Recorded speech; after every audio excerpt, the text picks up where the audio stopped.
Hello बच्चों, let's read the question first. Read the following statement and select the incorrect statement. हमें यहाँ पे जो statements दी गई हैं इनमें से incorrect statement बताना है. इन सभी statements का जो relation है that is with ये है with lac operon and यही हम यहाँ पर की concept लेकर के चलेंगे lac operon का. लैक ऑपेरॉन के बारे में जानेंगे विद दिस स्टेटमेंट. देखो फर्स्ट स्टेटमेंट बोलिए कि ऑपेरॉन जो होता है is a segment of DNA that comprises one or more structural genes and operator gene, promoter gene and regulator gene. तो यहाँ पे जो फर्स्ट स्टेटमेंट है ना एकदम करेक्ट बात बोली गई है. तो देखो ऑपेरॉन क्या होता है. ऑपेरॉन ना यूजुअली बैक्टीरियाज में प्रेजेंट होते हैं. बैक्टीरियाज के अंदर क्या होता है, जो जीन्स होते हैं ना वो बैक टू बैक लगे हुए होते हैं. ये वाला जीन, इसके बाद ये वाला जीन, इसके बाद ये वाला जीन, एकदम बैक टू बैक लगे हैं. इनमें कोई भी ना एक्सॉन इंट्रॉन का कोई होता ही नहीं है चक्कर. सभी के सभी जो होते हैं फंक्शनल जीन्स होते हैं. इन सभी फंक्शनल जीन का एक अपना एक प्रमोटर रीजन होता है. इसी रीजन से आकर के आरएनए पॉलीमरेज जो है वो यहाँ पे बाइंड कर जाता है एंड इनका ट्रांसक्रिप्शन ट्रांसलेशन एक साथ हो जाता है. इससे क्या होता है, इससे टाइम भी बचता है, एनर्जी भी बचती है, एक बारी में बहुत सारे प्रोटीन्स बन जाता है यहाँ पे.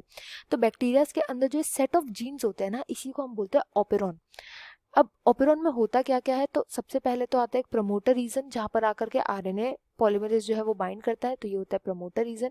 प्रमोटर रीजन के बाद आता है ऑपरेटर रीजन. ऑपरेटर रीजन, इस ऑपरेटर रीजन का क्या फंक्शन होता है ये हम आगे देखेंगे. ऑपरेटर रीजन के बाद आते हैं यहाँ पे स्ट्रक्चरल जीन. स्ट्रक्चरल जीन का मतलब क्या होता है, जो प्रोटीन्स बनाएंगे वो वाले जीन, प्रोटीन बनाने वाले जीन, स्ट्रक्चरल जीन यहाँ पे फॉलो करते हैं.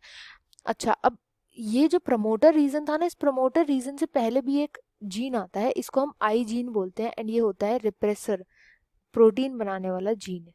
रिप्रेसर प्रोटीन बनाता है. ये रिप्रेसर प्रोटीन क्या करता है, ये जाकर के ऑपरेटर रीजन से बाइंड कर जाता है. अगर ऑपरेटर रीजन पे आकर के ये रिप्रेसर प्रोटीन बैठ गया ना तो आगे जो आरएनए है वो आगे नहीं ट्रैवल कर पाएगा, स्ट्रक्चरल जीन तक नहीं जा पाएगा, जिसकी वजह से एक्सप्रेशन रुक जाता है.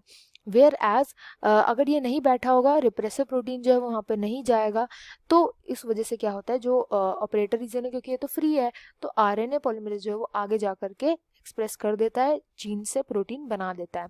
ये सिंपल सी बात थी. तो यहाँ पे जो फर्स्ट स्टेटमेंट है वो करेक्ट स्टेटमेंट है. नेक्स्ट स्टेटमेंट में बोला गया है कि जो रेगुलेटर जीन होता है it controls the operator gene in cooperation with the chemical compound called inducer. देखो अभी मैंने क्या बताया था कि रेगुलेटर जीन जो होता है वो जाकर के ऑपरेटर रीजन के साथ बाइंड कर जाता है. बट अगर सेल के अंदर ना इंड्यूसर जीन प्रेजेंट हो या इंड्यूसर मॉलिक्यूल प्रेजेंट हो, ये भी एक तरीके का प्रोटीन हो सकता है, इंड्यूसर मॉलिक्यूल हो सकता है कोई भी. इंड्यूसर का फंक्शन होता है रिप्रेसर को रोकना. ये रिप्रेसर से जाकर अगर बाइंड कर गया ना तो रिप्रेसर ऑपरेटर रीजन को छेड़ नहीं सकता. रिप्रेसर जो होता है वो ऑपरेटर रीजन के पास जा ही नहीं सकता. इससे ऑपरेटर रीजन क्या होगा, ये फ्री होगा और ये जाकर जो जीन होता है वो एक्सप्रेस कर जाता है, जीन्स का एक्सप्रेशन हो जाता है.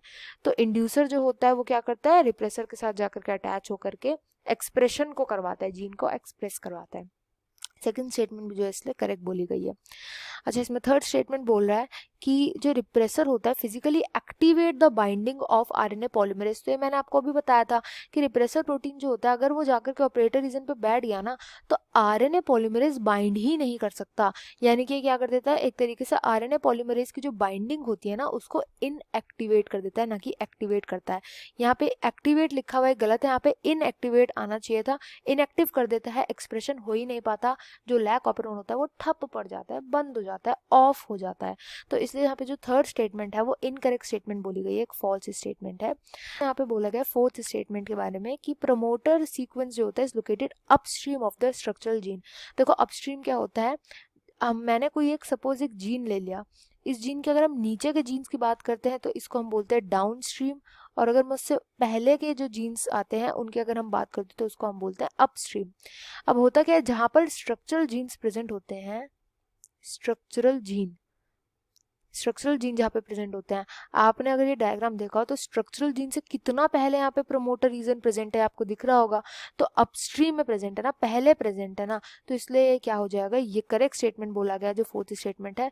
क्योंकि यस ये जो होता है प्रेजेंट जो प्रमोटर रीजन होता है ना वो काफी पहले अपस्ट्रीम पे प्रेजेंट होता है स्ट्रक्चरल जीन के. तो एक करेक्ट स्टेटमेंट है, हमें इनकरेक्ट बताना था तो वो ओनली थर्ड हो जाएगा, that is option 1. I hope you understood well. Best of luck and thank you.